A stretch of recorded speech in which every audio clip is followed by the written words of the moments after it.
Welcome to the Baseball Insiders Prospect Show. I'm Adam Weinrib, joined as always by FanSided's prospect guru Eric Cole, and a couple of top 100 guys are poised to become World Series heroes. Pause for a really long time, get turned into a YouTube thumbnail, making a face like, huh? The MLB playoffs begin today. The wild card rounds are set, and a couple of players are going to be a little bit more than X factors, just freshly up from the minor leagues. We're here to break it down a little bit, answer a few of your questions if you got them, and praise the Jacksonville Jumbo Shrimp. And here to do it, of course, Eric Cole. Eric, welcome to the show. I can't let you go without a couple of playoff predictions because that's what people do on shows like this, on Tuesdays like this. But we're going to try to talk about the minors before we get going. Yeah, the opening round of the playoffs is going to be an interesting one. I don't have any interest in picking the result between the Yankees and Red Sox because one, you are my boss, as is Thomas, and I don't want to pick against them. But also, I'm not sure if I like the Red Sox either. It's going to be a very close series.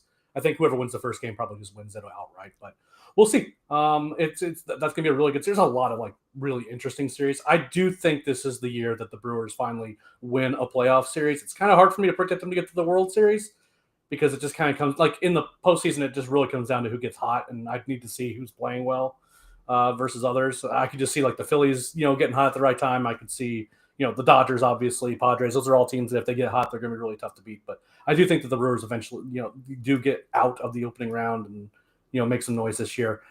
And over in the AL, I'm pulling for the Tigers because that's just kind of a team that is, I think that's a fan. Them or the Mariners are two fan bases that I think would really kind of benefit a lot from getting there. Now, a Mariners-Brewers World Series might be the nightmare fuel for MLB in terms of ratings and things like that. I guess the all-Ohio version is probably the worst one, but at the same time, I think that that's pretty unlikely. I am unequivocally pulling for the Seattle Mariners if the gritty, gutty underdog Yankees aren't able to pull it off. A Yankees-Mariners ALCS would be ideal. A Phillies-Brewers NLCS would be ideal. No bad options there for me, personally. You'd swap the Padres in if you prefer. I think that would also be quite nice.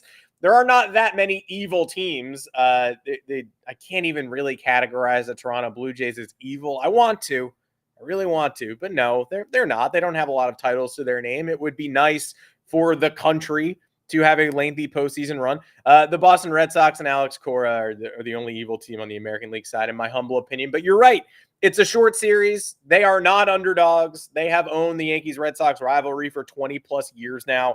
Alex Cora claiming that if you predicted we'd be in the playoffs, that's effing BS, he says, despite the fact that 70% of most experts preseason picked the Red Sox to win the East. Most picked them to go far. They were a trendy World Series pick. Alex Cora, cheater, proven, convicted, once said about Billy Martin said about George Steinbrenner.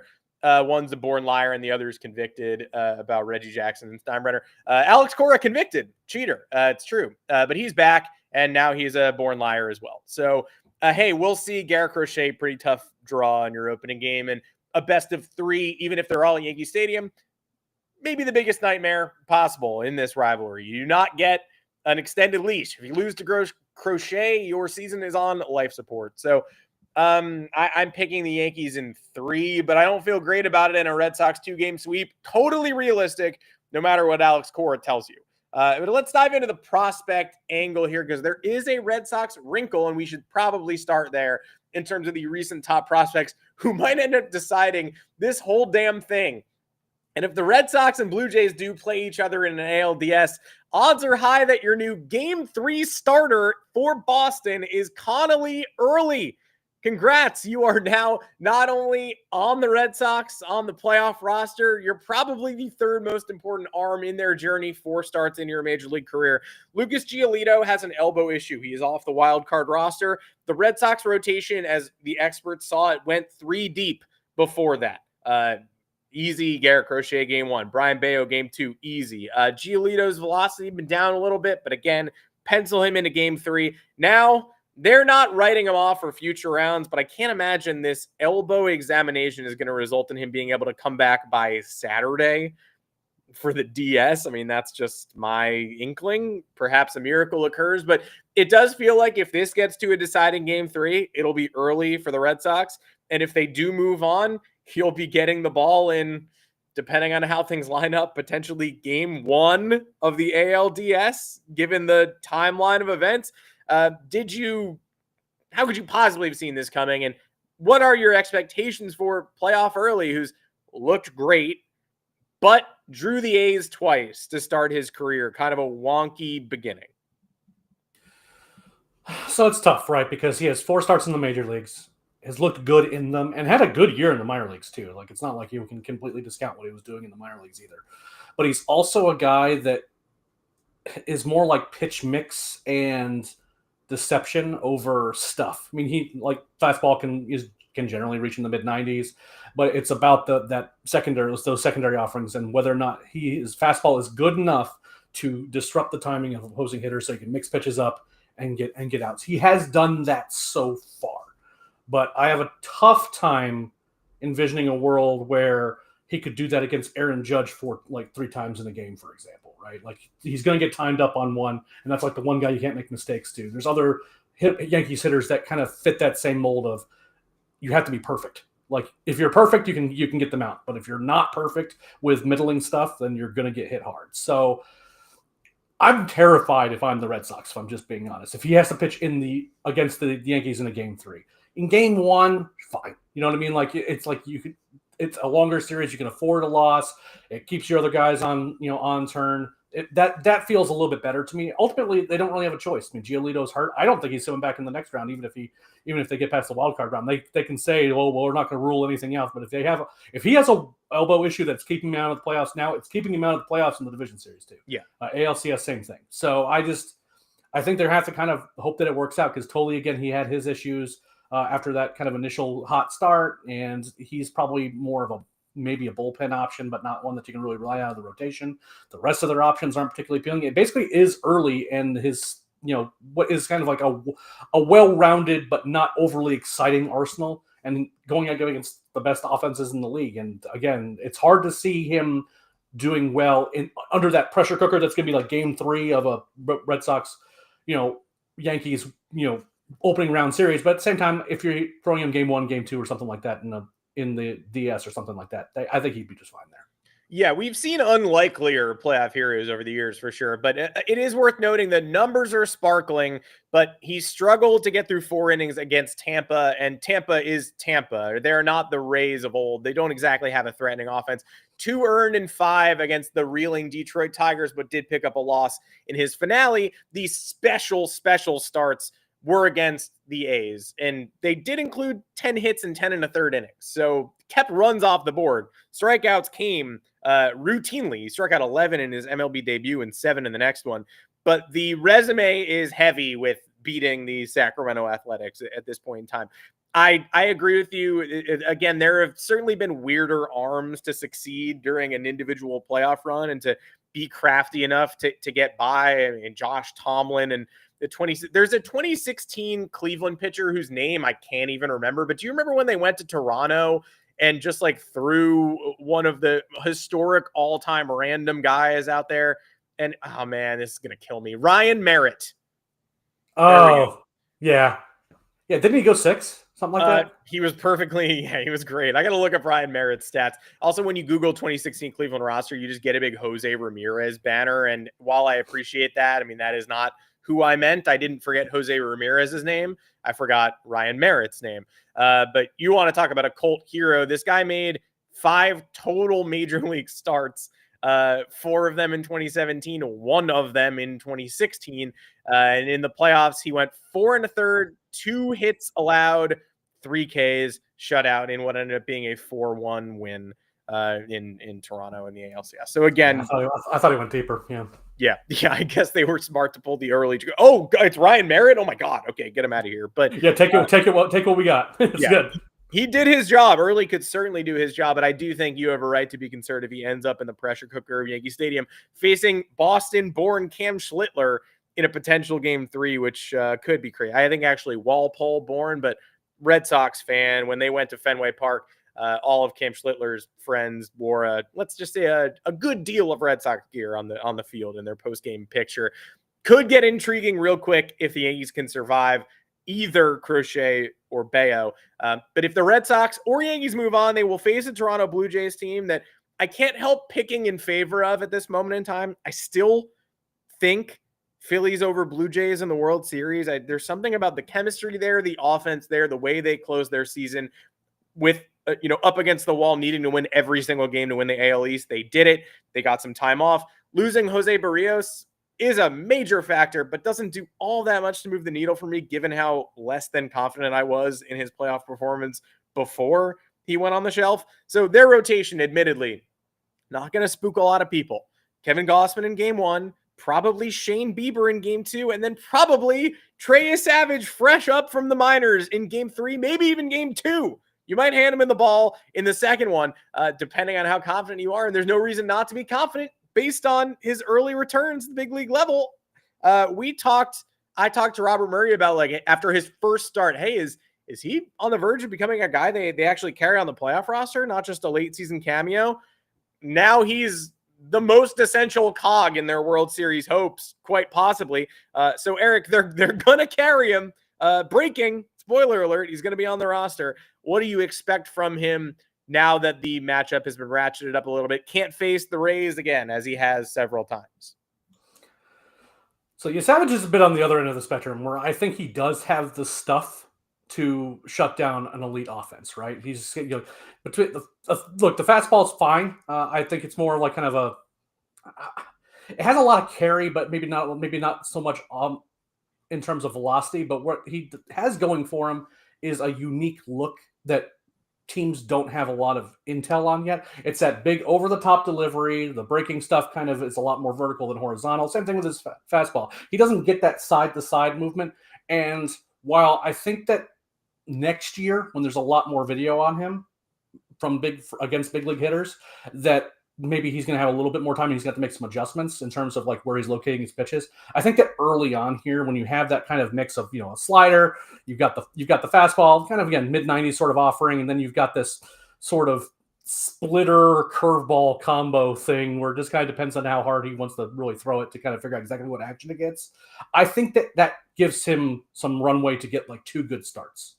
After that, it gets a little bit trickier. And once you're kind of getting into like ALCS, World Series, the stuff might not matter as much as him realizing, oh dear God, I am in like on the biggest stage in baseball. I don't know if that's necessarily going to be true early on, because he just kind of has this kind of mentality of like being a bulldog on the mound. And I think that it's a weirder look for opposing hitters early on. But I do think that after that, it might get a little bit dicey. But he's a guy that I think if he throws well could make a big difference. Whereas early, I think he's got a little bit of a tougher time. Yeah, I tend to agree, although I think both have a mentality that will allow them to succeed.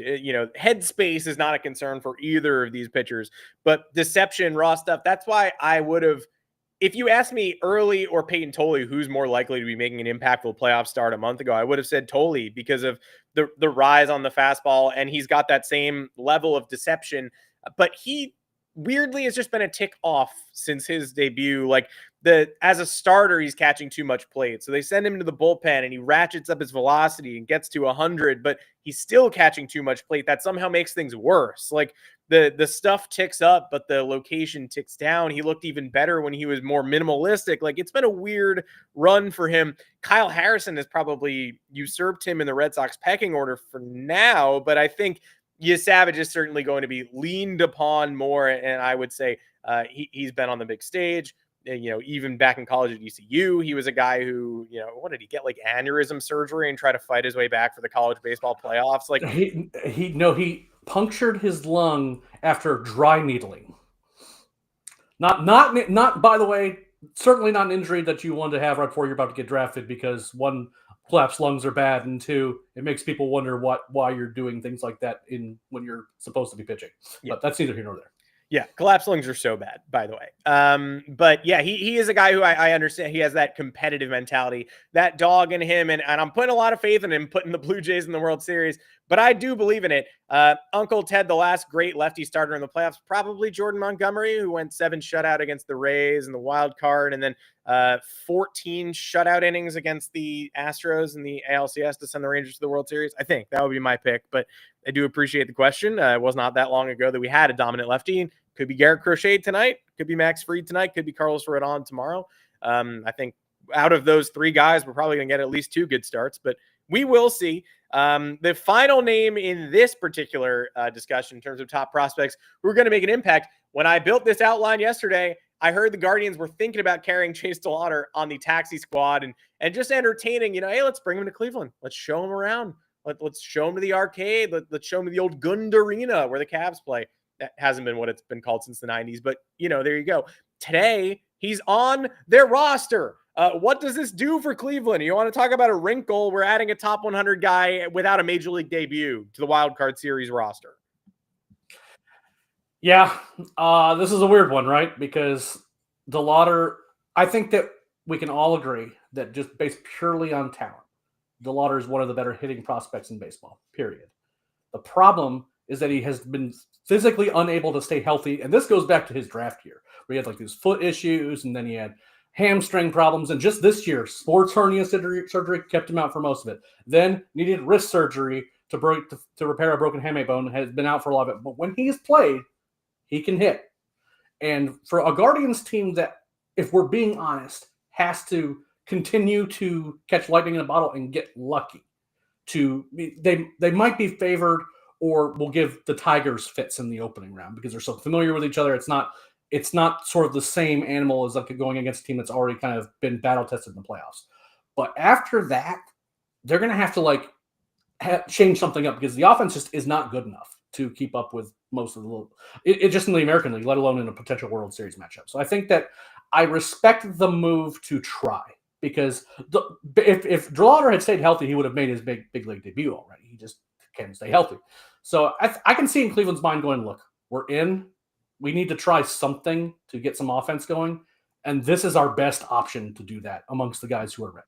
So put him in there, see what happens. I don't have super high expectations about a guy making his big league debut in the playoffs as a position player, because he just hasn't seen these pitchers before, and they're going to like throw the kitchen sink at him trying to get him out. They're not going to be like feeling things out like, I wonder what he does reacting to this pitch. They're going to be, I'm going to just throw my best stuff and you're going to have to deal with it. So hopefully that works out. But again, it's kind of a weird situation, but one that I at least respect what the Guardians are trying to do.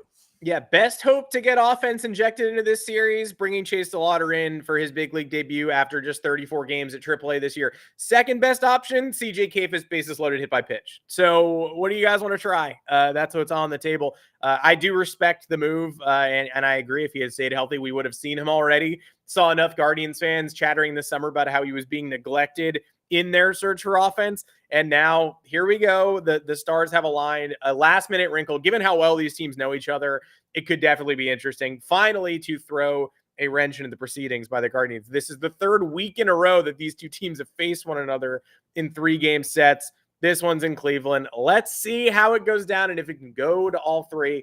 Bonus points before we sign off. I don't think they're actually going very far. I don't think this guy could decide the World Series, but not quite a prospect at this juncture either. But just shout out to Noelvi Marte for basically single-handedly changing the destiny of the NL playoff picture. And I do mean with one hand making a leaping grab over the wall against the Pirates. Marte preserved the lone victory in that series for Cincinnati. And that one game was the difference between the Mets going to LA and Hunter Green's homecoming on the mound at Dodger Stadium.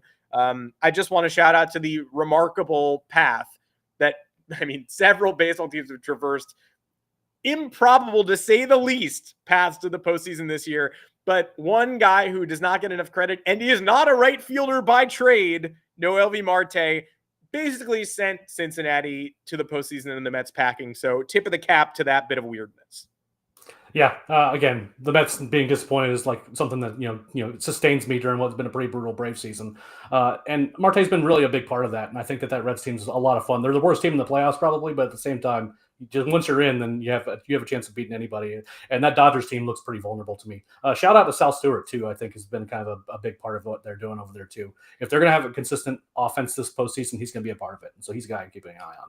If the Reds can get to the Dodgers bullpen, you just never know. And in terms of picking my LVP of the postseason, I picked Blake Trinan. Somebody else picked Tanner Scott, right? Everybody's thinking in the same direction. It's either going to be, you're going to hear about the Dodgers bullpen doing something awful, or you're not going to hear about them at all, probably. So we'll see. Shout out to Noelvi Marte for getting us some new blood in that first round matchup.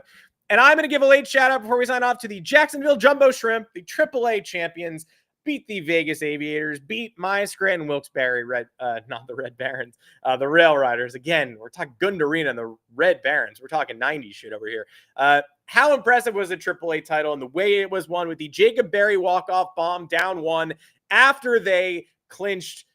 They were down 6-2. They came all the way back, gave away the lead to the Aviators, came back from down 7-6. Based on that performance, plus the Mets series and the Marlins team picture in front of the dugout, did the Miami Marlins and all of their affiliates win the end of the regular season for you?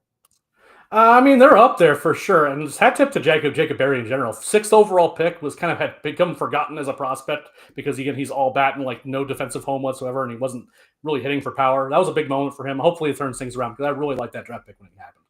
I do too. Polished college bat. We haven't seen the polish quite so much, but here we are. And thank you everyone for joining us today. Again, the minor league action may be over, but the Baseball Insiders Prospect Show sustains. We'll be here throughout the postseason and beyond and into the offseason as the trade market heats up and the winter meetings go wild. Here's where we'd like you to come every Tuesday at noon Eastern to find out, wait, who's that prospect my team just gave up the present for? Like, we just surrendered a guy I've heard of and got 3 guys I don't know. Well, we would love to tell you about him here on the Baseball Insiders Prospect Show. We're less than an hour until first pitch in Cleveland. Will Chase DeLauter go yard? How many times? Probably 3 times based on the luck of the Guardians over the last month or so as they chased down Detroit with a 15.5 game lead. Eric Cole, what are you watching today? I mean, I got to watch the Tigers to start with, if I'm just being honest. Again, we're aside from work responsibilities, having to make sure we're keeping an eye on all the playoff games. That's kind of the series that like intrigues me the most. And if I hope the Tigers get off to a strong start because I do think that there's going to be certain coworkers of ours that are going to be headed to a dark place in a hurry if they get beat up pretty bad by the Guardians again. That is true. The playoffs are a dark place in general, and we thank you for spending some of that dark time with us here on the Baseball Insiders. Back tomorrow with Robert Murray to preview the playoffs. Until then, I'm Weinrib. Take care, everybody. Goodbye.